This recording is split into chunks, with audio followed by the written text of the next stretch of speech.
డబ్బు, అనారోగ్యం, ఉద్యోగం, వ్యాపారం, అప్పులతో బాధపడుతున్నారా? మీకోసమే లాంచ్ యువర్ ఫ్యూచర్ ప్రోగ్రామ్.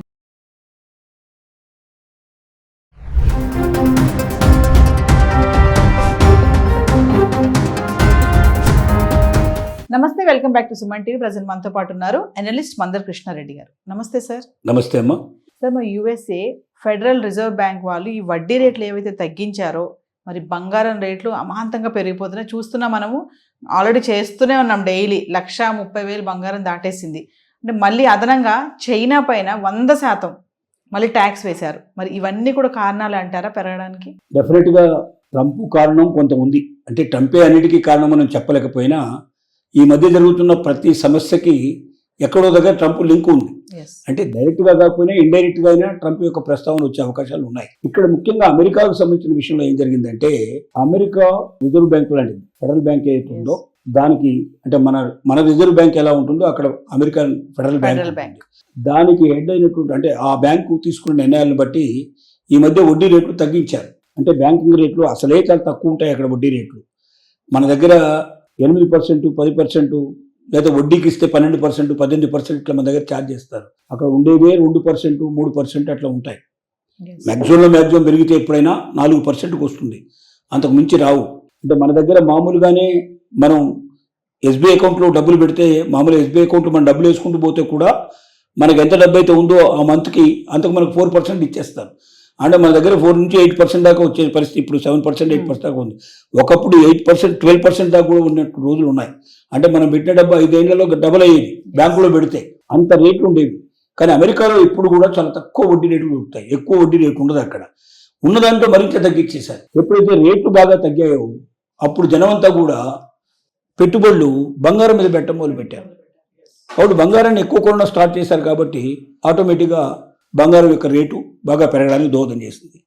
రెండోది ఏం జరిగిందంటే, ఇక్కడ చైనా మీద వేసినటువంటి సుంకాలు, భారతదేశం మీద ఎట్లాగైతే 50% చేశాడో చైనా మీద కూడా ఆంక్షలు విధించి దాన్ని 100% చేశాడు. ఇప్పుడు చైనా ఎదురు తిరిగింది. నువ్వు ఎంత చేస్తావో చేసుకోపో, నువ్వు చేస్తే నేను కూడా చేస్తాను, నా వస్తువులు నీకు వచ్చేవి అవుతున్నాయి వాటిని నేను డబుల్ చేసేస్తాను నువ్వు నాకు చేస్తే అంటూ ఎదురు తిరిగింది. భారతదేశం ఏంటంటే బయటికి ఏం చెప్పకపోయినా భారతదేశం చేసిన పని కూడా అదే, పెద్దగా లెక్క చేయలేదు. వాళ్ళ కాళ్ళు పట్టుకునే ప్రయత్నం ఏం చేయలేదు. ఇవాళ ఇంకో కొత్త నాటకాన్ని తెరదీశాడు. ఏంటది? రష్యా నుంచి ఆయిల్ కొనని నాకు మోడీ గారు వాగ్దానం చేశాడు, వెంటనే రష్యా నుంచి వచ్చేటువంటి ఆయిల్స్ని ఆపేస్తానని చెప్పాడు అని ఇవాళ ప్రకటించాడు. ఇది దాదాపుగా 99.9% నిజం కాకపోవచ్చని నేను అనుకుంటున్నాను. ఎందుకంటే రష్యా నుంచి వచ్చే ఆయిల్ని మనం వదులుకుంటే మన దేశ ఆర్థిక పరిస్థితి కూడా దెబ్బతినే అవకాశాలు ఉన్నాయి. ఎందుకంటే ఫ్యూయల్ మీదనే మొత్తం నడుస్తుంది. డీజిల్ కానీ, పెట్రోల్ కానీ, పెట్రోలియం ఉత్పత్తులు చాలా వస్తాయి దీంట్లోంచి. ఇవన్నీ కూడా ఇవాళ రేట్లు ఒకేసారి బాగా పెరిగిపోతే రష్యా కన్నా చీప్గా ఇచ్చేవాళ్ళు ఇవాళ ఎవరు లేరు. రష్యా మనల్ని నమ్ముతోంది. యుద్ధ వాతావరణాలు ఉన్నప్పుడు కూడా, మరో పరిస్థితులు ఉన్నప్పుడు కూడా, అన్ని సమయాల్లో కూడా మనం అమెరికా మనల్ని ఇంత ఇబ్బంది పెట్టినా, బాధ పెట్టినా రష్యా మనల్ని ఆదుకుంది.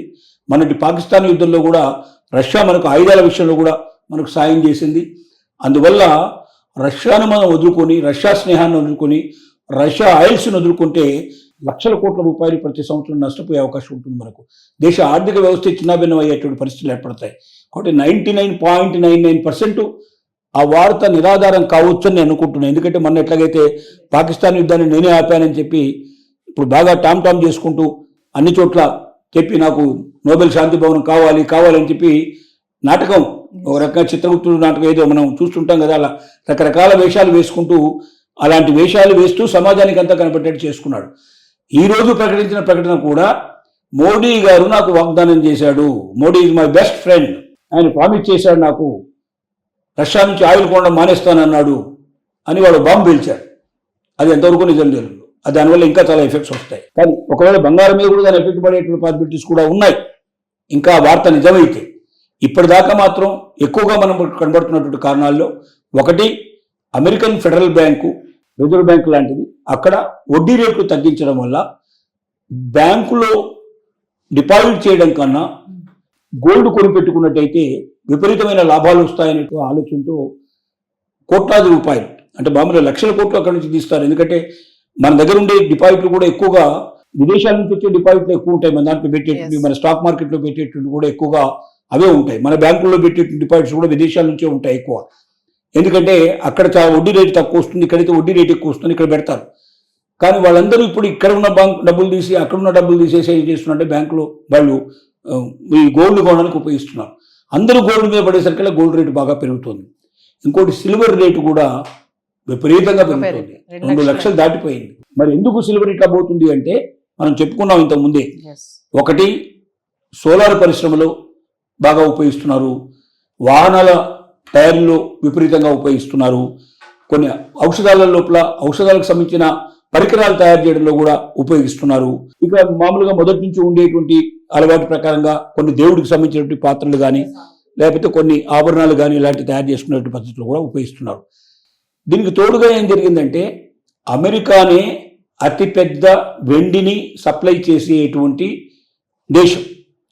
అమెరికా ఒక నిర్ణయం తీసుకుంది, భవిష్యత్తులో మన దగ్గర వాహనాలు విపరీతంగా తయారవుతాయి కాబట్టి ఈ వాహనాల కోసం మళ్ళీ ఇతర దేశాల నుంచి మనం వెండి తెచ్చుకోవాలంటే చాలా ఎక్కువ కాస్ట్ పెట్టి తీసుకురావాల్సిన పరిస్థితి ఏర్పడుతుంది. కాబట్టి మన నుంచి వెండి పంపించడం చాలా వరకు తగ్గించేసేయండి, వీలైనంత వరకు రిస్ట్రిక్ట్ చేసేసేయండి.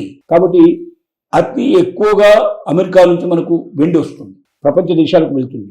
అంటే ప్రపంచ దేశాల్లో వెండి ఎక్కువ సప్లై చేసే దేశాల్లో అగ్రస్థానంలో ఉన్నది అమెరికా. ఇప్పుడు అదే ఇతర దేశాలకు అమెరికా అమ్మకుండా తమ దేశంలో నిల్వ చేసుకోవాలని ఎప్పుడైతే అనుకుందో తద్వారా వెండి దొరకడం అనేది తగ్గిపోతుంది.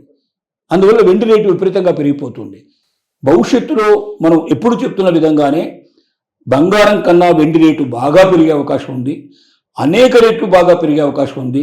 కాబట్టి మధ్యతరగతి వాళ్ళు ఎవరైతే బిలో పవర్టీ లైన్లో ఉన్నారో, ముఖ్యంగా రేపొద్దున మనకు వచ్చేటువంటి దీపావళి కానీ ధన్తేరస్ కానీ ఇట్లాంటి వాటిల్లో కొనుక్కోవాలనుకుంటే బంగారం కొనకుండా తమకున్న డబ్బు ఎంత ఉందో అంత డబ్బులు వెండి కొని పెట్టుకోండి. 1 సంవత్సరం తర్వాత బంగారం కొన్న వాళ్ళతో మీరు చూసుకోండి, బంగారం ఉన్న వాళ్ళకన్నా మీరు ఎన్ని రెట్లు ఎక్కువ లాభం పొందుతారో మీరు చూసుకోండి. చాలా ఎక్కువ లాభం పొందే అవకాశం ఉంది. తక్కువ రేట్లో డబ్బులు మీకు వస్తాయి, అనుకున్నది సాధిస్తారు. వెండి కూడా బంగారం తర్వాత వెండికే కదా విలువ. కాబట్టి వెండిని పెట్టుకున్నా కూడా మీరు ఏమీ చింతపడాల్సిన అక్కర్లేదు. మహాలక్ష్మి మన ఇంటికి వచ్చినట్టే లెక్క. కాబట్టి బంగారం అయితేనే మహాలక్ష్మి వస్తుంది, వెండి అయితే రాదు అని భావించాల్సిన అవసరం లేదు. తప్పనిసరిగా మధ్యతరగతి వారు ఎక్కువగా దీని మీద కాన్సెప్ట్ చేసి దిగువ మధ్యతరగతి వారు ఎక్కువ ఇది కొనిపెట్టుకున్నట్టయితే వాళ్ళకి చాలా క్షేమం, కుటుంబాలకు కూడా క్షేమం అవుతుంది, లాభం కూడా చాలా అత్యధికంగా వచ్చే అవకాశాలు ఉన్నాయి. Thank you.